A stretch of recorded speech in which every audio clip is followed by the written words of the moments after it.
Russian President Vladimir Putin has said that Russia has a sufficient stockpile of cluster bombs. Putin added that Moscow reserves the right to use the cluster bombs if such munitions are deployed against its forces in Ukraine. A few days ago, Ukraine said it had received cluster bombs from the US. The US said that these munitions have been given to compensate for a shell shortage faced by Ukrainian forces. Cluster munitions are banned in 100 nations, but not in the US, Russia, or Ukraine. Ukrainian and Polish officials have said that Wagner mercenary fighters are in Belarus. This comes after the Belarusian Defense Ministry released a video. The video showed Wagner fighters instructing Belarusian soldiers at a military range. Last month, the Wagner Group and Moscow had come to an agreement. They decided that Wagner chief Yevgeny Prigozhin would move to Belarus and, in exchange, Russia will drop mutiny charges. South Korean President Yoon Suk-yeol met his Ukrainian counterpart Volodymyr Zelensky in Kyiv. Yoon promised to send a bigger batch of military supplies. He has also pledged $150 million in military aid. Yoon's visit comes after he traveled to Lithuania and Poland, where he expressed solidarity with Ukraine. Last year, South Korea sent non-lethal supplies to Ukraine, including body armor and helmets. Japanese Prime Minister Fumio Kishida held meetings with Saudi Arabian leaders in the city of Jeddah. On Sunday, Saudi Arabia said it is committed to securing oil supplies for Japan. The two countries agreed to continue cooperation on clean hydrogen and recycled carbon fuels. Saudi Arabia will keep supplying its crude oil to Okinawa's government oil reserves in southern Japan. Tunisia's President Kais Saied and European Commission Chief Ursula von der Leyen have signed a strategic partnership agreement. The deal aims to combat human trafficking.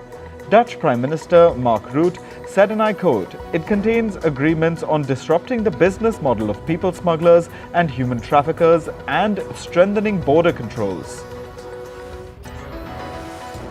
A shooting attack took place near the Jewish settlement of Tekoa in the occupied West Bank on Sunday. Reports say that 4 Israelis have been wounded in the attack. This comes just days after Israel launched its biggest operation in the occupied West Bank in years. At least 12 Palestinians and 1 Israeli soldier were killed in the operation. Another shooting incident has taken place in the US state of Georgia. Authorities are looking for a man who killed 4 people in a suburban neighborhood in Hampton. Police say that the 40-year-old suspect, Andre Longmore, is believed to be armed and dangerous. Authorities are offering a $10,000 reward for any information leading to the arrest of the suspect. Participants at the Sudan Neighboring Countries Summit have rejected foreign interference in the war-torn country. The summit was held in Egypt's capital, Cairo. It called for immediate talks between the Sudanese army and the Rapid Support Forces paramilitary group. Leaders from countries including Egypt, Ethiopia and South Sudan and the Arab League and the African Union Commission attended the meeting. Iran has resumed hijab patrols by police officials. In the past, police officials specializing in hijab regulations patrolled streets across the country. However, large-scale anti-hijab protests broke out in Iran after the death of 22-year-old Mahsa Amini last September. The police had ceased hijab patrolling operations, but they have now been reinstated. Over 190 migrants were found in a tractor-trailer in the Gulf of Mexico.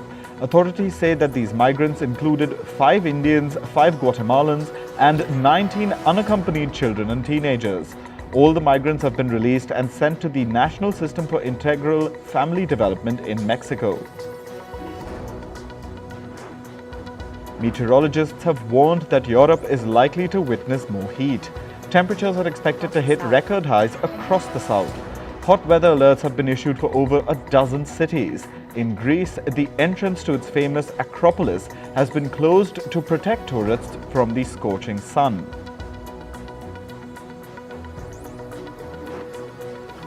Meanwhile, in Italy, people cooled off in Lake Garda and the sea by the Sicilian city of Palermo.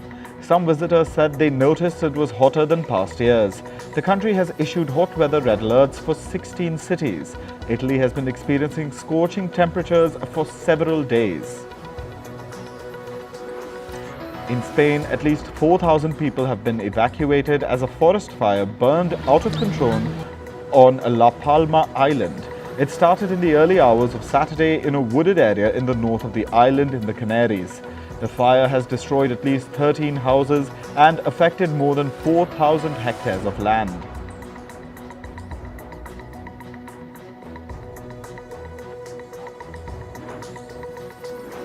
New York's Governor Kathy Hochul has said that some areas of the state have been upgraded from a flood watch to a flood warning. She has warned citizens in vulnerable areas to stay indoors. Parts of the northeastern United States have been inundated with rain over the last week. The U.S. Weather Agency has warned of more incoming rain. In the U.S. state of Pennsylvania, at least 4 people have been swept away and killed by a flash flood. Rescuers have said that they're searching for another 3 people. This includes a 9-month-old boy, his 2-year-old sister, and an adult woman.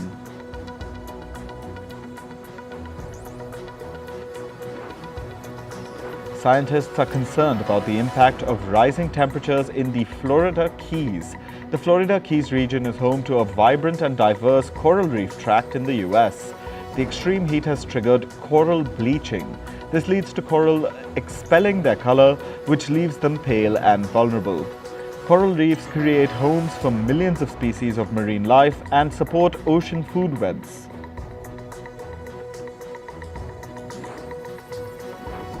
Torrential rain has caused flooding, landslides, and house collapses across South Korea. The rain death toll has risen to 40, while 9 people are still missing. Heavy rain warnings were issued for multiple provinces.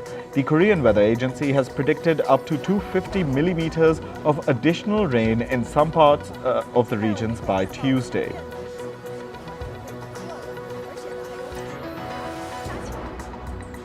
Meanwhile, multiple civic groups in South Korea rallied in the country's capital, Seoul. They were protesting against Japan's plan to dump radioactive waste into the Pacific Ocean.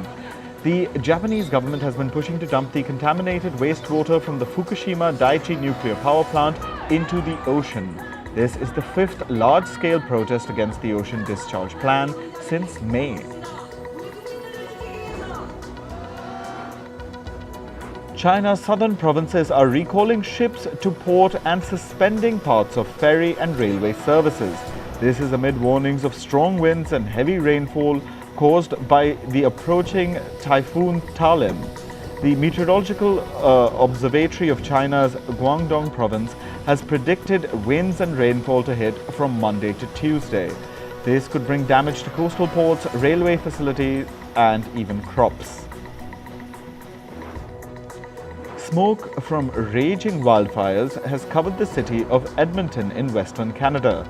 About 24 million acres have already burned across the country since May. In the city of Quebec, the Canadian military is being deployed to help with emergency evacuations. Canada is on track for its worst ever wildfire season as wildfire emissions hit record highs. On to business news. US Treasury Secretary Janet Yellen has said she is eager to work with China. She wants to collaborate with China on areas of mutual interest, including debt restructurings for poorer countries. Yellen also added that her visit to Beijing last week has helped strengthen the US-China relationship. According to reports, cryptocurrency exchange Binance has let go of more than 1,000 employees in recent weeks. These layoffs are taking place just days after Binance was hit by a wave of executive exits. US regulators have been aggressively clamping down on the company's alleged illegal activities. The layoffs also come at a time when the crypto industry's future in the US market is uncertain.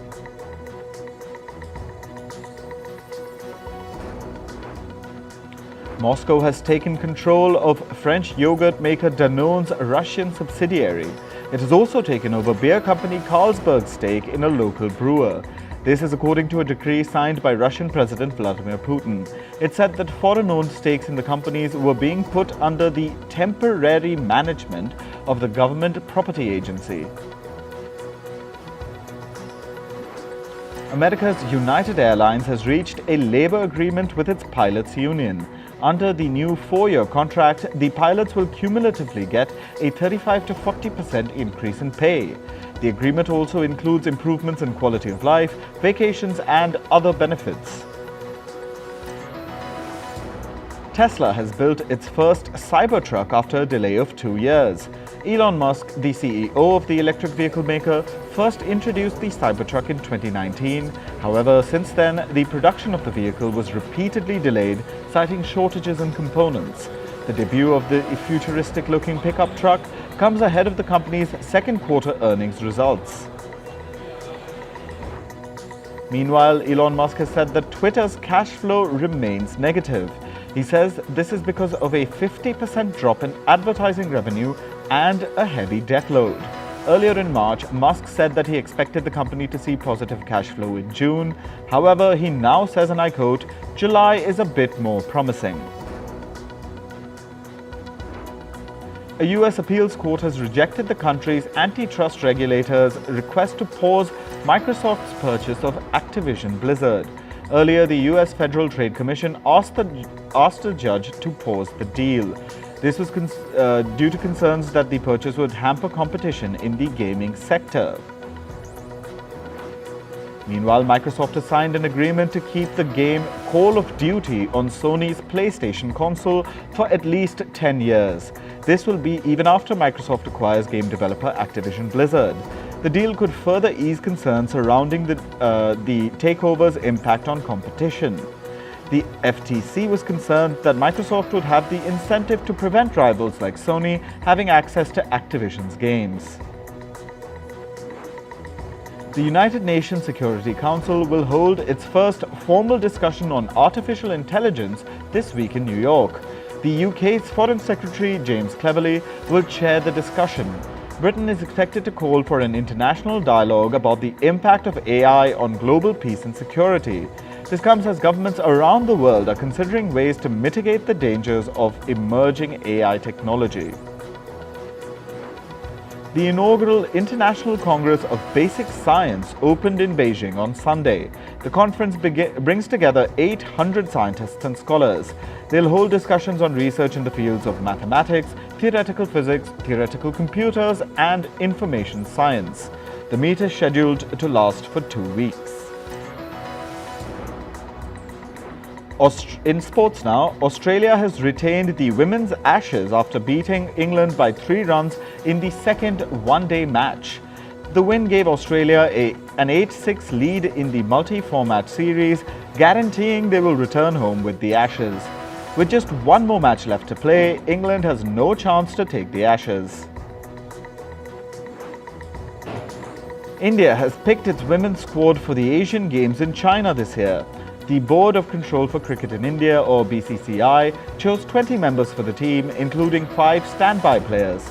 The team will be captained by Harmanpreet Kaur. The women's cricket event at the Asian Games 2023 will take place between September 19th and 28th. Argentine football legend Lionel Messi has signed for US soccer club Inter Miami until 2025. Messi is expected to make his debut next Saturday when Miami will host Mexico's Cruz Azul in their league's cup opener. The 7-time Ballon d'Or winner will hold a franchise player spot in the club. A franchise player is an athlete who's considered the best player of the team. Harry Maguire has been removed from the captain's position at Manchester United. Maguire was named captain by former manager Ole Gunnar Solskjaer 6 months after he joined Man United in 2019. The centre-back took to his Twitter handle to announce that he has been removed from his position after discussions with the club's current manager Erik ten Hag. Chelsea have completed the signing of Brazilian footballer Angelo Gabriel from Santos. The 18-year-old has signed a long-term contract with the club. However, the terms of the deal are yet to be revealed. According to reports, though, Chelsea paid almost $17 million for Gabriel. In tennis, world number one Carlos Alcaraz won his first Wimbledon title after defeating Novak Djokovic in the finals. The 20-year-old Spaniard won a 5-set final to claim the men's singles title. He claimed his first Grand Slam last year after winning the US Open. Novak Djokovic, a 7-time Wimbledon champion, broke down in tears after the defeat. Xie Su Wei and Barbara Strycova secured their second Wimbledon's women's doubles. The Taiwan-Czech duo also emerged victorious together in 2019. This time they defeated third seed Storm Hunter and Elise Mertens to lift the trophy. India's Lakshya Sen was knocked out of the US Open in the men's singles category. He lost to the reigning All-England champion Li Shifeng of China. Sen had defeated the Chinese shuttler to win the Canada Open title last week. India's Avinash Sable has qualified for the Paris Olympics 2024. The achievement comes after he finished 6th in the men's 3,000-meter steeplechase event in the Diamond League meet in Poland. Sable is the first track athlete from India to qualify for the Paris Olympics. Norway's Jakob Ingebrigtsen has set a new European record at the Silesia Diamond League in Poland. The 22-year-old broke his own European 1,500-meter record by 0.81 seconds. Ingebrigtsen is now all set to compete in the upcoming World Athletics Championships in Budapest next month. Moving to entertainment news, in a recent interview, film director Christopher Nolan compared the Manhattan Project to the current race to develop artificial intelligence. The Manhattan Project was an effort made in the Second World War era to develop the first ever nuclear weapon. Nolan said, and I quote, "Oppenheimer is coming at a time when there are a lot of new technologies that people start to worry about the unintended consequences of." He added that the leaders in the field of AI see this moment as their Oppenheimer moment. James Cameron has denied rumors that he'll be making a film or a series on OceanGate's Titan submersible disaster. Cameron said, and I quote, "I don't respond to offensive rumors in the media usually, but I need to now. I am not in talks about an OceanGate film, nor will I ever be." In June this year, the OceanGate submersible tragedy shocked the world. A submersible carrying 5 people to explore the Titanic wreckage lost communication with support vessels and eventually imploded, killing all on board. US President Joe Biden has voiced his support for the ongoing strike by the Writers Guild of America. Biden said that he hopes that the writers would get the fair deal they deserve as soon as possible. Senator Bernie Sanders has also come out in support of Hollywood writers. He said wealthy studio executives would rather see workers lose their housing than pay them what they deserve. Disney has begun production on its latest live-action remake of the Snow White and the Seven Dwarfs. However, the movie is already facing backlash for being woke. Leaked images of the live-action remake show the titular character being played by a Hispanic woman. The dwarves have been depicted by actors of different races, genders, and heights. A Disney spokesperson claimed that the images were fake. They later clarified that the images are from the production but not official images released by Disney. K-pop band Blackpink's member Jennie Kim recently opened up about the downside of living a K-pop idol's life in South Korea. Jennie Kim joined singer Dua Lipa on her podcast. She revealed that being a K-pop artist has restricted many things in her life which made her scared. The singer added, and I quote, "I want to break more boundaries for people in my culture."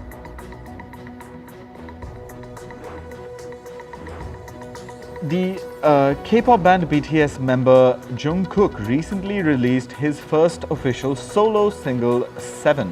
It features American rapper Latto and actor Han So-hee. Seven went straight to #1 with more than 15 million streaming on a daily top song global. Jungkook described Seven to be a summer song that has an addictive melody with a warm sound of acoustic guitar. American socialite Kylie Jenner and her former best friend Jordan Woods were spotted leaving a restaurant together in Los Angeles. This comes 4 years after they had a public fallout. Jenner and Woods used to be close friends. However, their friendship ended in 2019 when news broke that Kylie's sister Khloe Kardashian's then boyfriend Tristan Thompson cheated on her with Woods. A month after the news broke, Woods shared her side of the story in a tell-all interview. American socialite Blac Chyna has announced that she has been sober for 10 months. She shared a picture on Instagram with the caption, "Happy 10 months sober, clean eating, working out, staying in the Word, healing my mind, body and soul, my inner light." Blac Chyna has been a stripper in the past. Over the past few months, she has reversed her plastic surgery and focused on religion. The Real Housewives of Beverly Hills star Kyle Richards is celebrating 1 year of being alcohol-free, saying she never felt better. Richards shared the news on Instagram with a selfie captioned, "A number of things led to the decision to put down the bottle." The reality TV star has been making headlines for turbulent relationship with her husband, Mauricio Umansky. Actor and singer Jane Birkin has been found dead in her house in Paris. The actor died at the age of 76. She was called the 1960s wild child and became a beloved figure in France. Birkin was best known for her song Je t'aime moi non plus. She was a vocal supporter of women's and LGBTQ+ rights.